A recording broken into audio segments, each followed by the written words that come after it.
Welcome back, listeners, to another episode on the Biz Blend podcast with your host, Sana. Now, you all know that this is the space where we stop pretending that quote unquote hustling harder is a personality trait, and actually, we talk about what leadership costs us. So, if you have done everything right in your career, you have hit the targets, you have built the team, you got the title, maybe even the exit, yet you still wake up tired, maybe a little numb, and weirdly alone in rooms you fought so hard to get into. And this one is for you, listeners. And today we are unpacking a hard truth.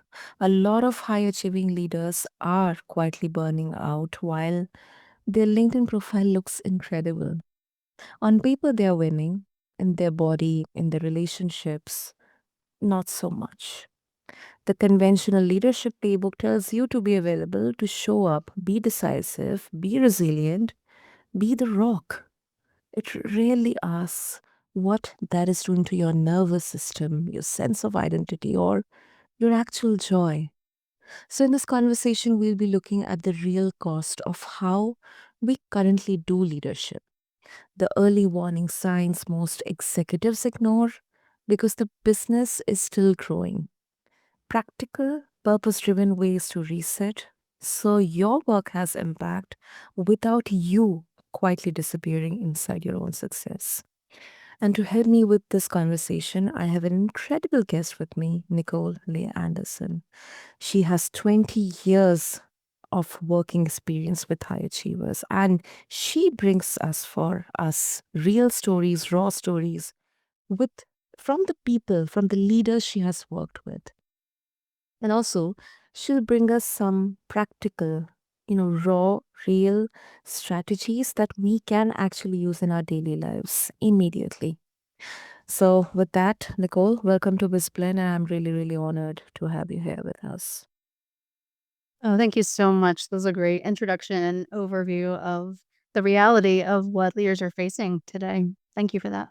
Thank you so much, Nicole. And I mean, this is so evident right now, and I think it is so also absolutely crucial to begin talking about it, because I think most of the problem kind of or the concern is addressed when it is acknowledged that yes, this is a problem. This is a kind of gray area or a gap here that we need to address. So with that, a lot of leaders would say that they have followed all the rules, yet they feel exhausted. They feel alone. So from what you see, Nicole, what is actually underneath that feeling? Like, what is the real emotional cost of doing everything right? Hmm. Yeah, it's such a good question, right? And so many of the leaders that we work with are high achieving. They want to make a big impact. They want to do some big things. And, the rules of engagement up to this point have really been to do more, to say yes, to hustle so that they show that they can prove themselves. I was just talking to a leader today, actually, who was saying, I'm a year and a half into my job and I just need to prove myself. I need to keep saying yes. And so this hustle paradox has a cost. And and the reality is it doesn't really stop us until things start falling apart. And usually what we're seeing is it's our health.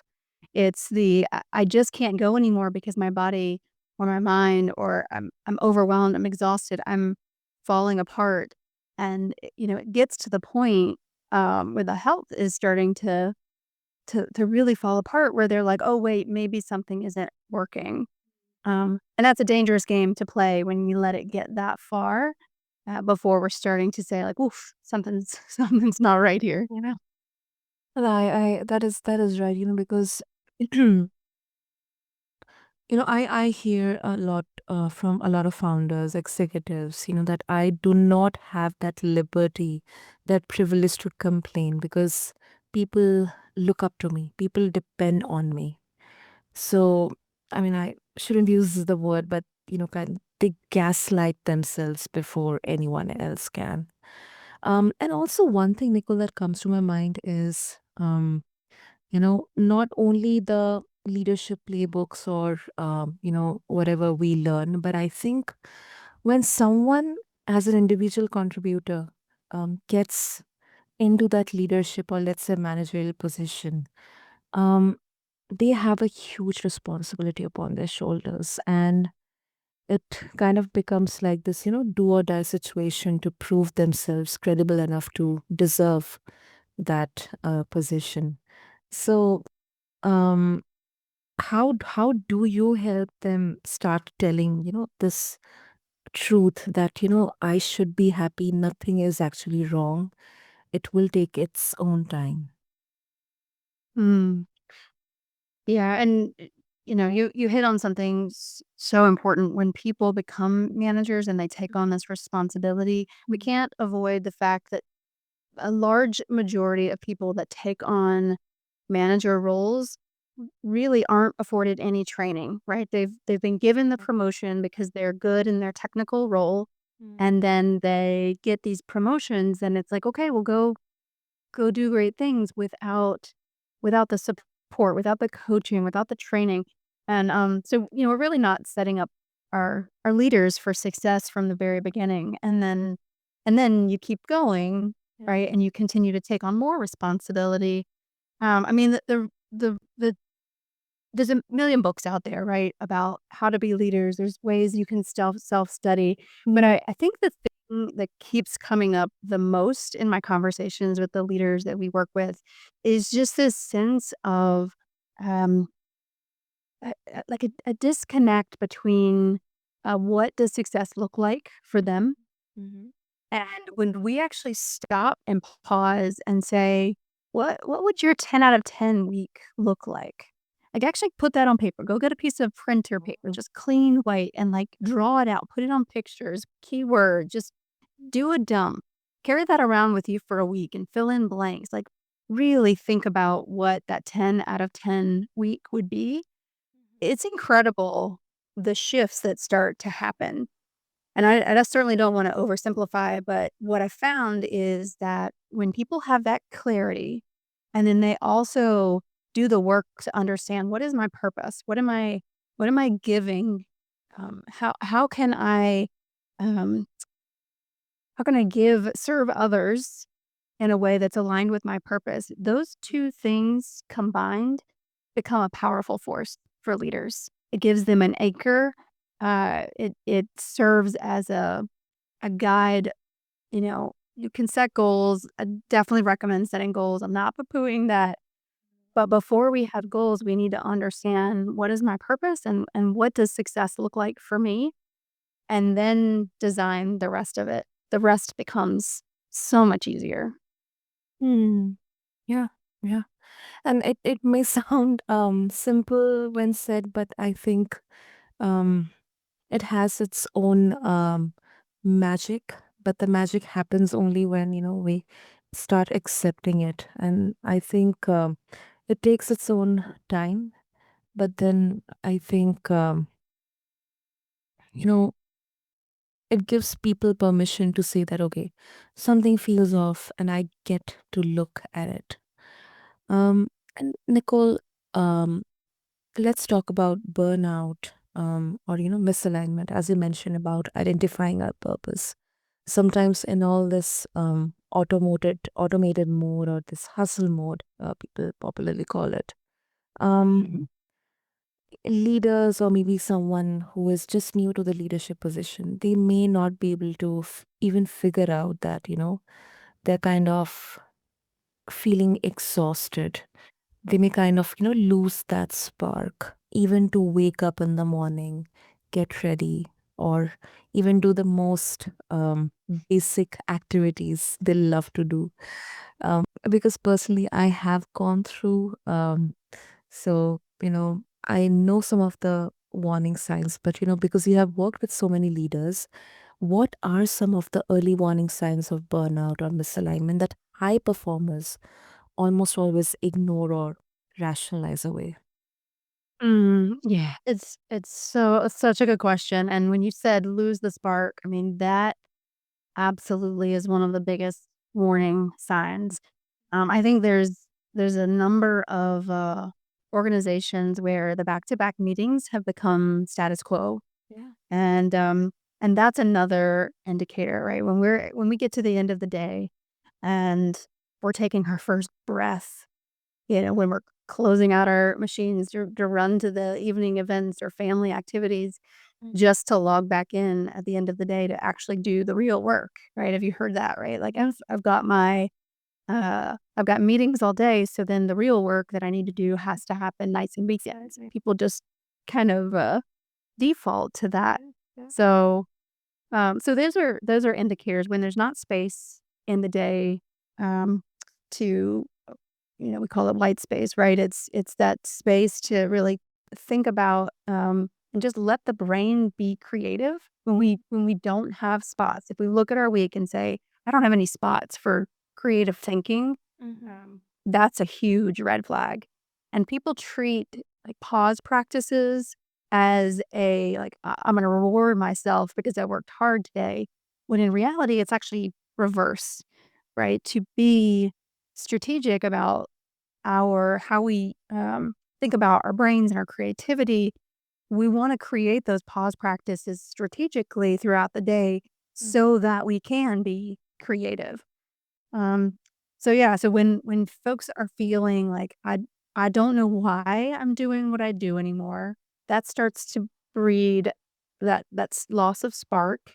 And when we don't create space in the day for actually letting our brain do the thing that it's designed to do, um, then we start to lose those are some of the early indicators of I mean, I think most people that we've worked with, unfortunately, one of the most common things we keep hearing is, "I have to work on the weekends in order um, to be productive," or I have to work double before I take a vacation so that I'm not caught up. Like, these are all things that the have become status quo, but they are actually signs. They are warning signs that say, that this doesn't have to be the norm.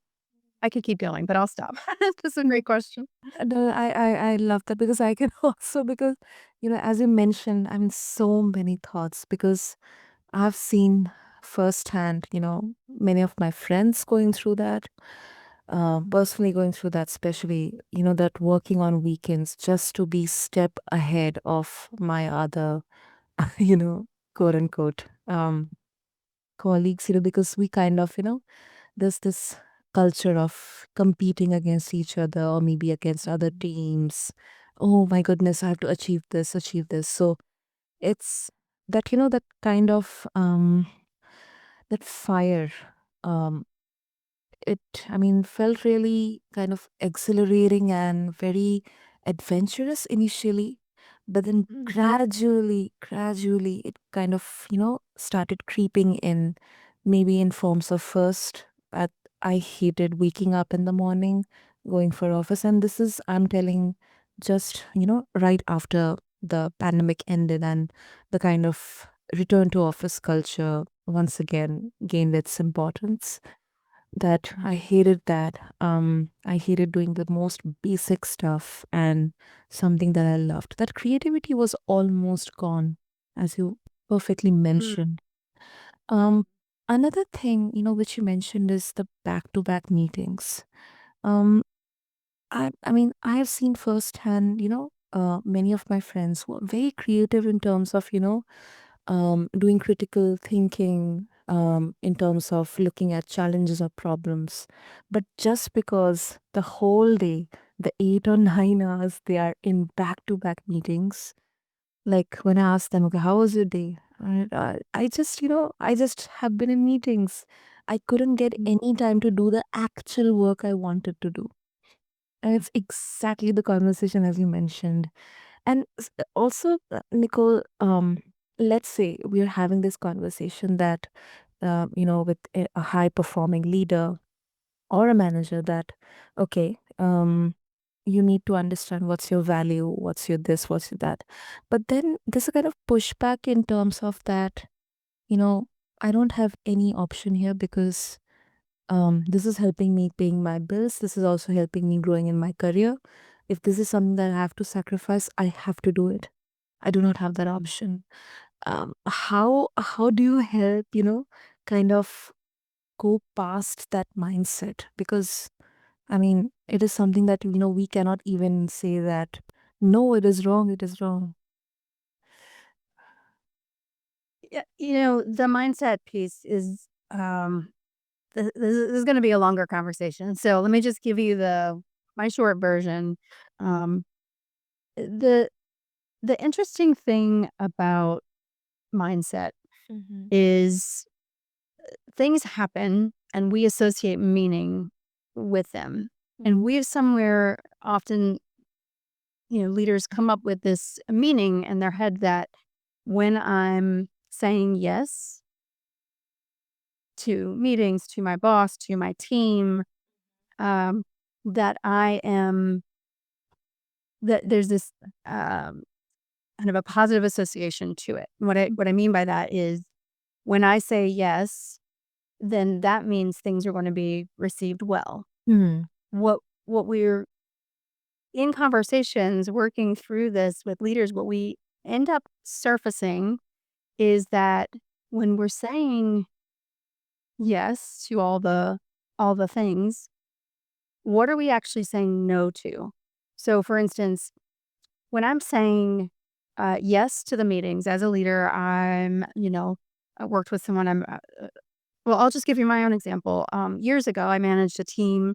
There were 5 of us, and it was a highly collaborative team. That was part of our culture. And so, as a result, generally in those kinds of cultures, it's common for there to be a lot of meetings to do these brainstorming. And so, I had turned this meaning to I'm supporting my team when I'm collaborating with them, when I'm brainstorming with them, when I'm saying yes to the meeting.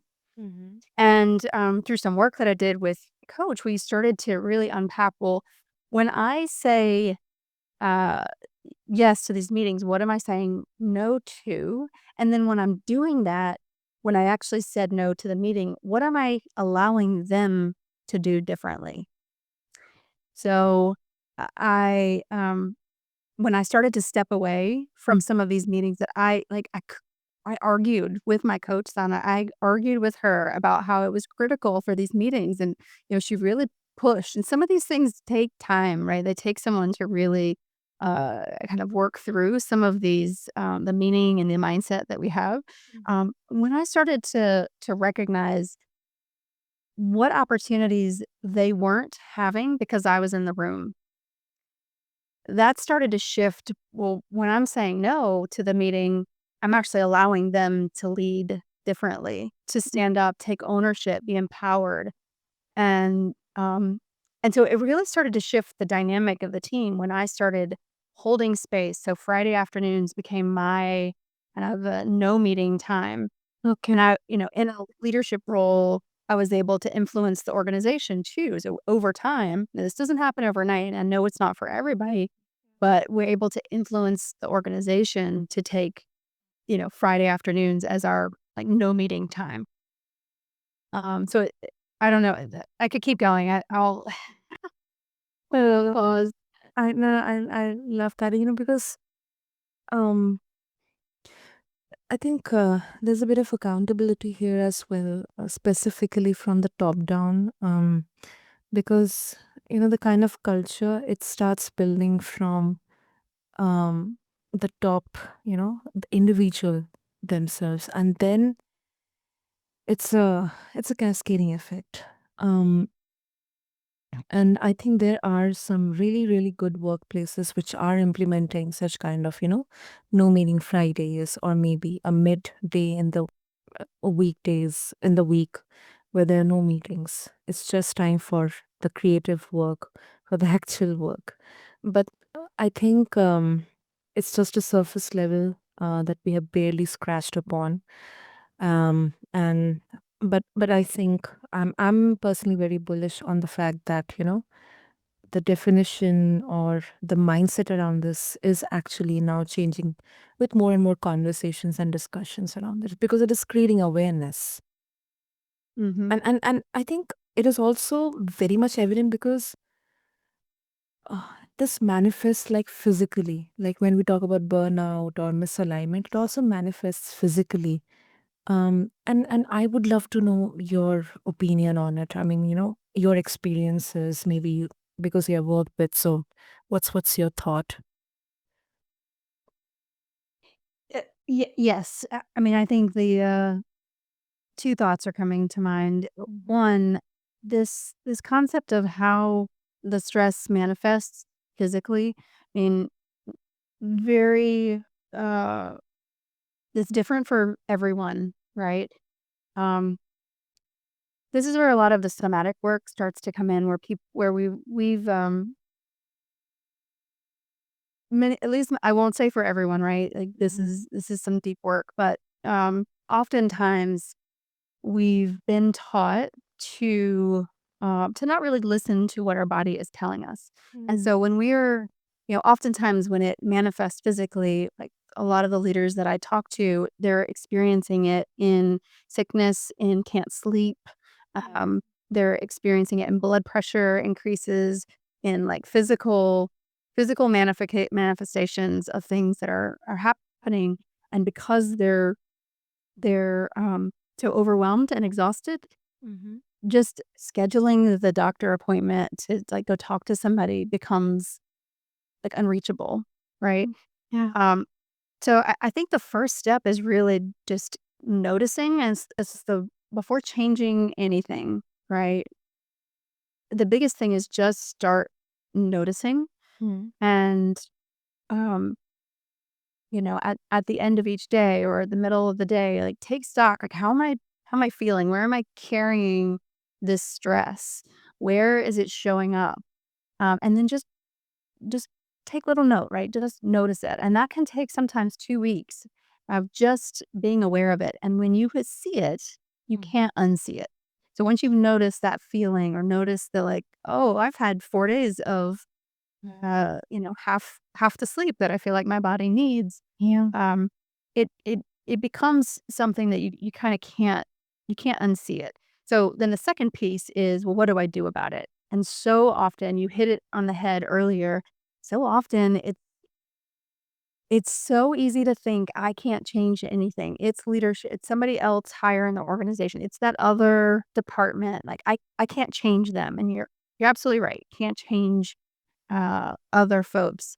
Mm. But what you can do is um, start creating experiments. Yeah. So if I want to create an experiment, let's say I know my calendar is booked the next 2 weeks, I can't touch it. There's nothing I can do. Okay, fine.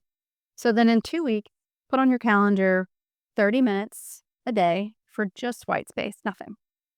And it's clear because we're 2 weeks out, right? And then just experiment with it. What did I do with that 30 minutes? Was I able to take a walk? Was I able to get outside? Was I able to open my mind to some creative problem solving? And just experiment and see what worked about it, what didn't, and then try something else. I mean, so often, especially as high performing leaders, we feel like we have to have the answer or the perfect way. Exactly. And the reality is the power is really in the experimentation and the micro, experiments and the noticing, right? And the combination of those 2 start to create change in the day to day. Yeah. That absolutely makes sense. So, Nicole, before we wrap up, if our listeners, especially any leader or any high achieving performer who's listening to this conversation, they would like to reach out to you to get started on this journey, and also they would like to share their thoughts about this conversation with you, what would be the best way to connect? Oh, I'd love to connect with leaders and just talk about, what your experiences are and what's working for you. You can find me on LinkedIn, Nicole Anderson, or on our website, thekalergroup.com. And I would love to hear from our audience and just hear your stories because that's really where the power is, right? It's in connecting with other people and building community and growing that way. So thanks for that question. Totally, totally. And listeners, what I'll do for you is I'll have all the details, the links in the show notes to reach out to Nicole. So feel free to share your thoughts. Feel free to take help of her resources, of her experiences, and her wisdom. And if you are a leader, a founder, a C level, or the unofficial emotional CEO of your family, and you are tired in a way sleep does not fix, you're not broken. You are not Mm, ungrateful, but you're probably running a human nervous system on an inhuman settings menu. So, thank you so much, Nicole, for this such an organic and really, really profound conversation. Thank you for encouraging this. This really needs to be dressed upon. mm. Thank you so much. It was great talking with you. So, listeners, if here's the piece I want to leave you with. Your business, your team, your clients, they do not need you to be superhuman. They need you to be resourced, honest, and present. Success that empties you out will not feel like success for long. So, if this episode hits a nerve, do not just nod and move on to the next meeting. Pick one insight that Nicole shared with you today and that stood out for you. Maybe one boundary, one habit, one conversation. Experiment it, make changes, make tweaks, put it on your calendar like you would do a board review. You are allowed to redesign how you lead.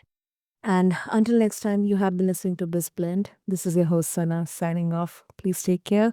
We'll catch you in the next episode. Thank you.